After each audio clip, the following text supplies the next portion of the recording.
this one. We're going to be taking you to the Grasslands. We have some details and a review we'd like to do on this park because there were just a couple of things that we were confused about, and that if we can clear it up for someone else, I think that would be a benefit of the old YouTube. What's more is that this is a really unique Canadian national park, unlike any other that we've been to, and it's definitely worth a trip, so we want to make sure everybody's clear. And of course, if this is useful to you, please make sure to like and subscribe. So to begin, Frenchman Valley Campground is in the Grasslands National Park in Saskatchewan, Canada. As you can see from the aerial view, if you're anything like us, we'd like to get an aerial view of the parks that we're staying at, especially if they're national parks, and there is nothing updated here. So of course you scan through Frenchman Valley Campground, and you can see that there are some pictures, and it seems pretty straightforward, except for we have a 44-foot fifth wheel, and we were not seeing anything that said, hey, you can have a 44-foot fifth wheel here. Good news, you can absolutely get a 44-foot fifth wheel. So here in front of you is the Government of Canada's website for the campground. We're going to scroll down to the Frenchman Valley Campground, and we're going to stop here for a sec. Okay, so this part was the most confusing to us for some reason. It makes perfect sense when you actually go through it, but reading it, easy access to drinking water for small jugs. RVs must fill up tanks in advance. Water available May 19th to September 4th. That does not mean RVs must fill up tanks in advance before May 19th. That is all of the time.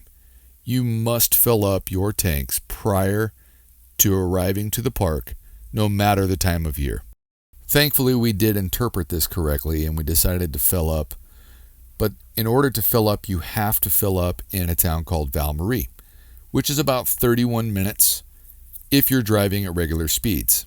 Now, it's also important to note that in Val-Marie is the visitor center for the Grasslands National Park, which we're passing here. And they'll tell you before you head into the park that 2 streets down at the campground is where you're going to be able to fill up your tanks. You're going to go past the school here, and you're going to fill up your tanks and provide a small donation. We'll go ahead and pause it right here. This is the building. And like any other time you fill up, you simply pull your rig up to the side of the building. They do have hoses available, but the adapters work just as well with yours. And as mentioned, there's going to be a donation spot behind the building where you fill up. It's a cash donation only. Follow the rules, and you can donate as much as you feel is appropriate. Fill up your tanks and start heading to the campground. One of the other concerns we had when we were looking at the aerials and the maps were that we knew that there were going to be gravel roads, and we weren't sure how passable they were. It is important to note that they are more narrow, and it requires some coordination between you and the other driver if there is one on the road. The gravel's pretty well maintained. Being in a big rig, it does require some effort and some thought, but it's totally doable. Now, the last thing about the roads, there was one section that we were not in love with. Heading into the park from the north, you have to go down this hill in the gravel with your rig totally full, and it's a little nerve-wracking. On the way out, however, you have to climb this hill, and as you're about to see, it hits 7 degrees or 14% grade.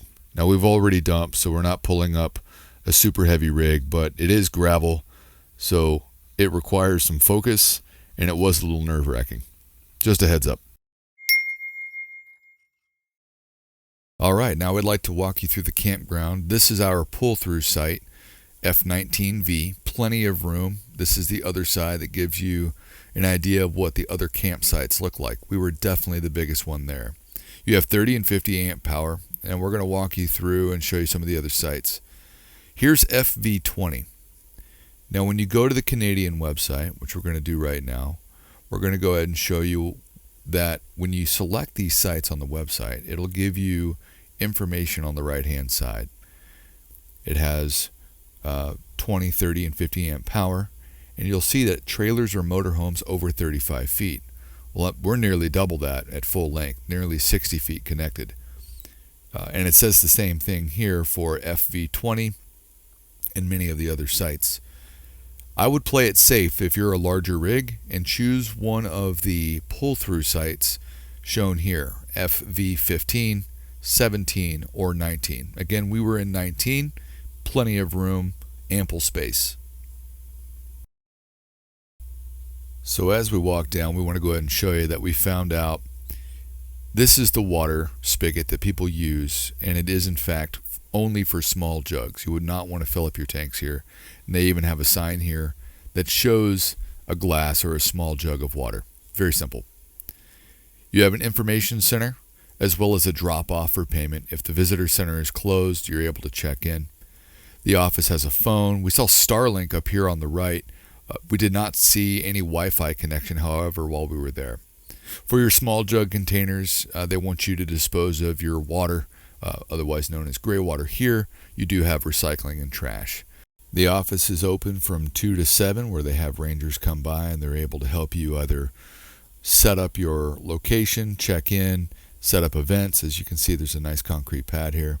They do have pit toilets, which we did not use, but that's what they have. It's also worth mentioning that they power sprayed these pit toilets daily, and we got word that they were actually in pretty good condition. The site has wood-burning fire pits, plenty of room as you can see here on our spot.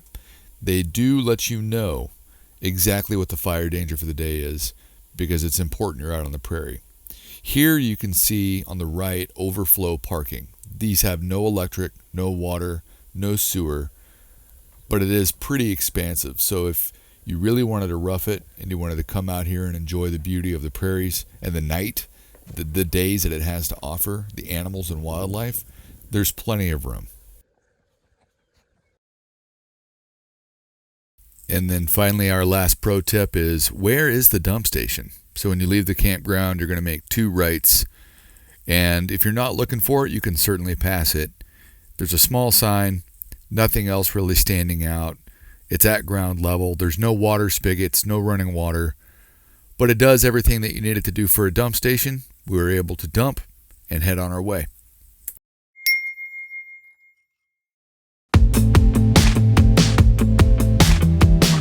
Now, it may seem like a lot of trouble, and it's really not. We wanted to make this video pro tips and how-tos because this really is an amazing park. Some of the most beautiful sunsets we've ever seen, the darkest skies we've ever visited. This is 𝕕𝕚𝕥𝕗's work. And all in all, just a phenomenal place to really detach, get far away, and into wilderness. One of the most beautiful places we've been.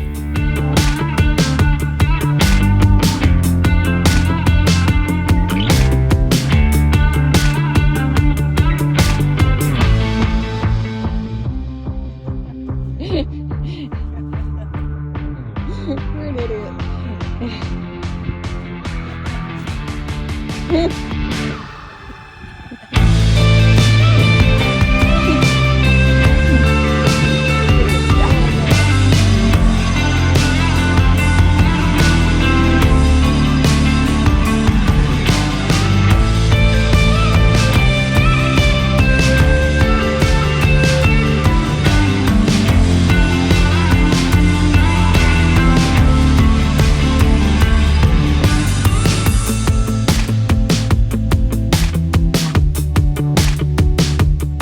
Well, we hope this has been useful for you. If it has, please like and subscribe as well as turn on your notifications. And we'll see you on the next one. Remember, whatever that thing is for you, don't wait.